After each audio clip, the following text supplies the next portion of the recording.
Hey, it's TC Josie. In this video, we'll explore 3 options for structuring your ClickUp hierarchy for real estate transactions. We'll also jump in a little bit on statuses and different ways that you can structure your tasks.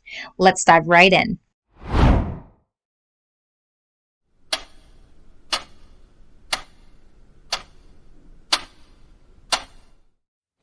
In this video, I'd like to keep focus on our spaces, our folders, and the lists.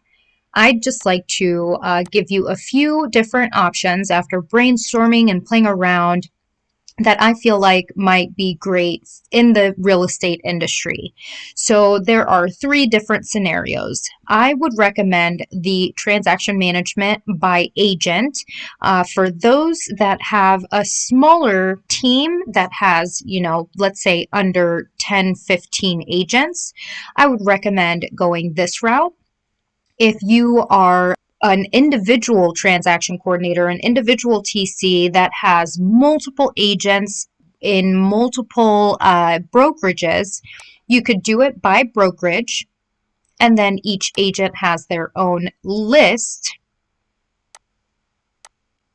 And if you're a real estate agent handling your own transactions, I would suggest doing by transaction.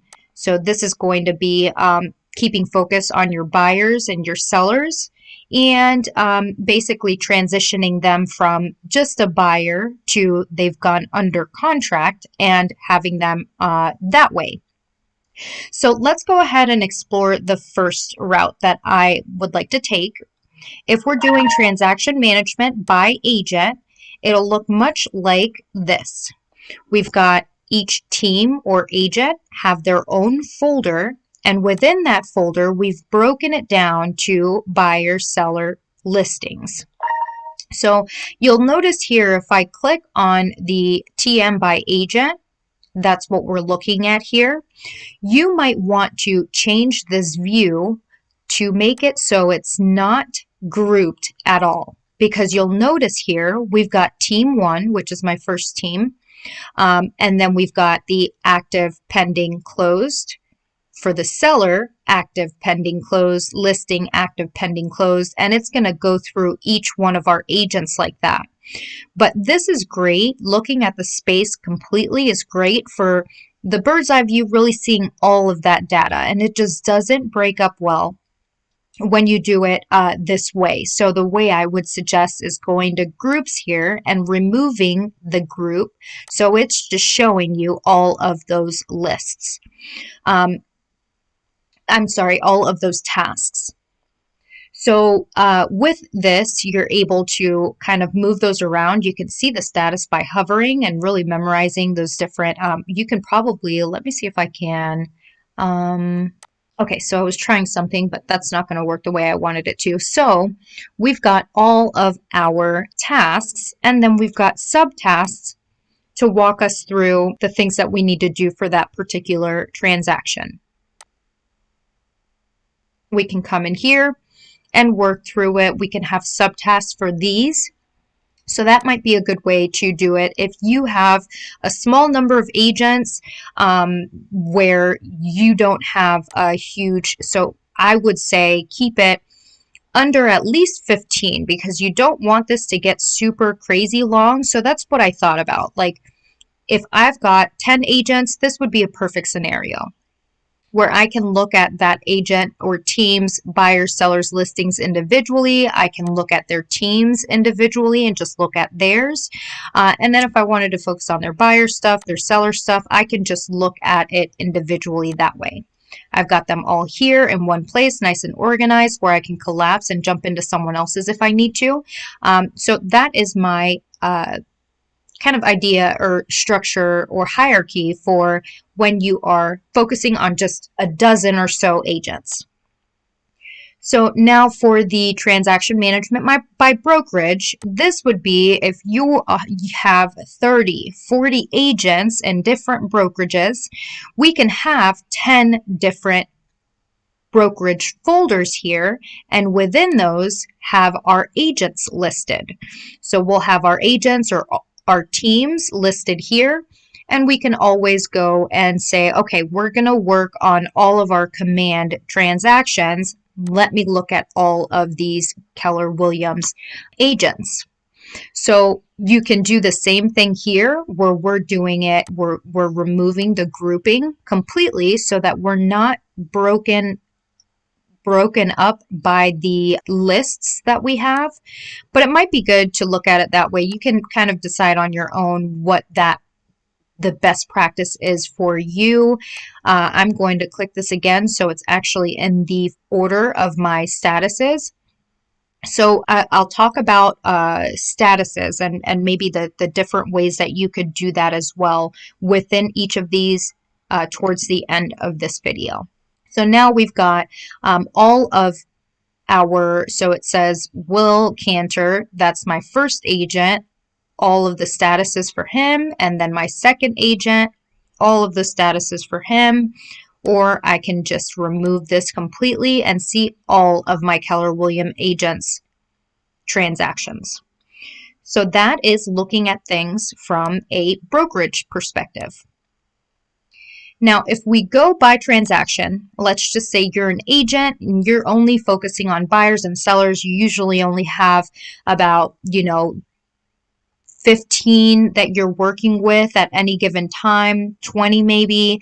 You could break this up even further than this, but we've got our buyers, and let's just say we've got 10 buyers here, 10 sellers here, and I've just created a naming convention where I can differentiate whether it's a pre-contract or if we're under contract. So I've got their name here if we're still looking for properties, and then I've got the last name of my client and the property address for once they've gone under contract. So when you come here, you can see all of the tasks that are due for Andrew while you're still looking for properties, and then you can have all of your tasks for Patterson when you've gone under contract. You can click here and look at all of those tasks. Again, you can remove this grouping so you're just looking at all of the tasks instead of looking at exactly who it's under. You can just go through them that way. For this specific situation, I think it would be best to have some type of grouping because then you know what client you're working on.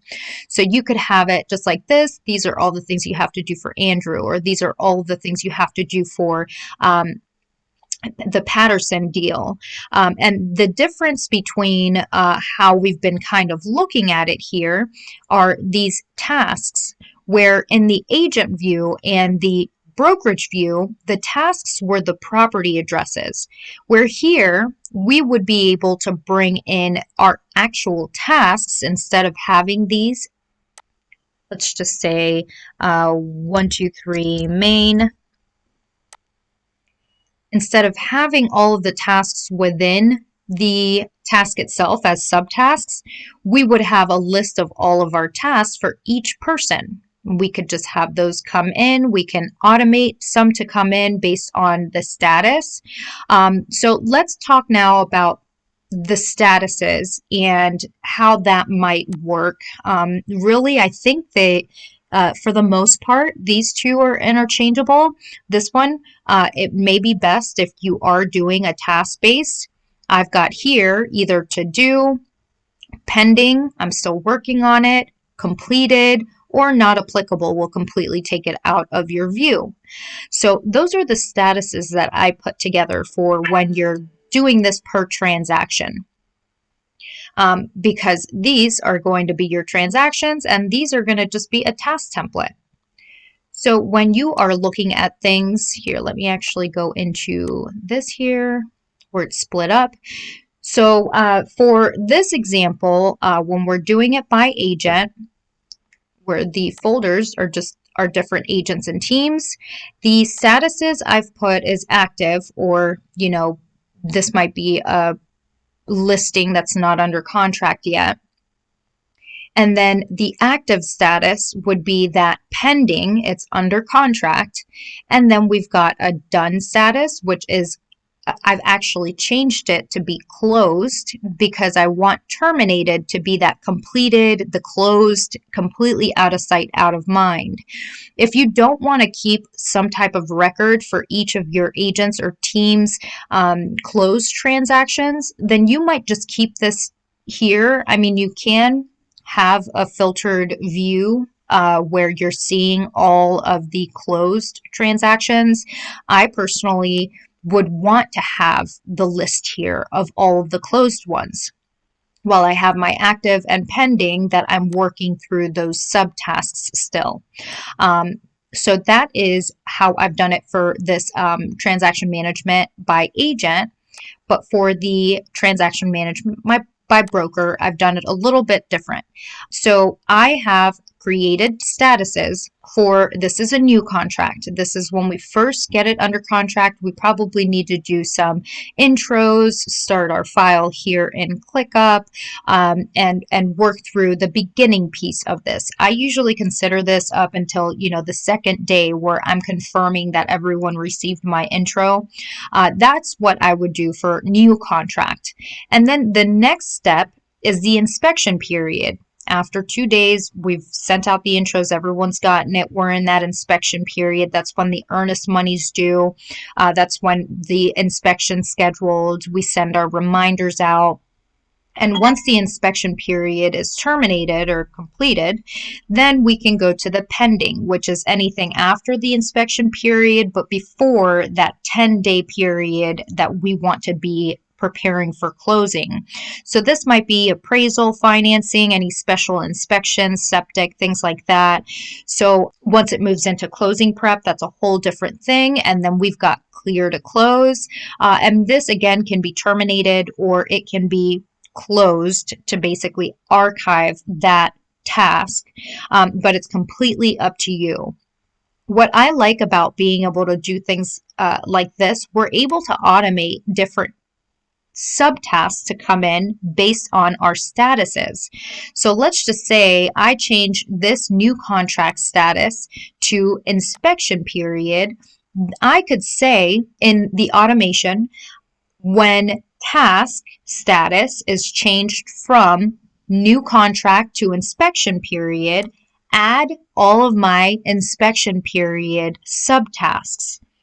Same thing, when this is changed from inspection period to pending, add all of my pending tasks. So now you're able to have smaller chunks of tasks within your actual, like the big task, right? We'll have less subtasks, and we'll be cleaning those up and changing those out. And when we change the status, it'll add all of the subtasks for that stage of the transaction. So those are the 3 different ways I feel like could work really well with real estate transaction coordination and processing transactions in ClickUp. Let me know if you have any other suggestions or if you have any questions on doing different things. But I think this is a great brief overview of how you can structure ClickUp to work for your real estate transactions. Talk to you soon. Thanks for joining me. If you find any value in my content, be sure to like and subscribe. It'll get in front of more people and you'll get notifications when I post more videos. If you need any help with software, systems, tools, feel free to go onto my website, www.𝗵𝗲𝗀𝗀𝗀𝗀𝗀𝗀.com, and I am happy to help any way that I can. I'll see you next time.